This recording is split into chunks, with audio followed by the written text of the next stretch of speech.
estratégia e o jogo vai virar. Se o mal não tá pra peixe, ouça essa revelação, ó, maldição vai virar bênção.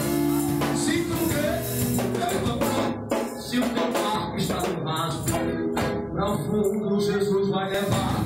E quando tu puxar a rede, a tua vitória vai chegar no teu mão. A mão da lança na rede, a mão da lança na rede no fundo. Deus, ó, meu Deus. A número 3 é a arma da humildade.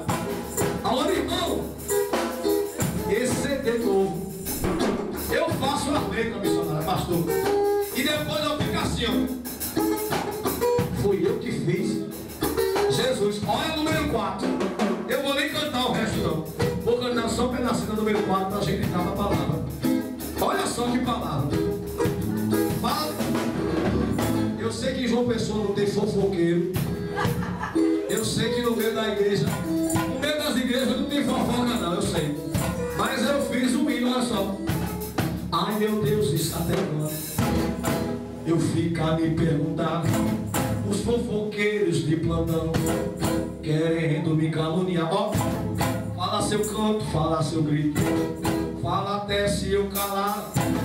Eles já falaram tanto e ainda vão falar, mas toda vez que eles falam é um presente de que Deus vai te dar.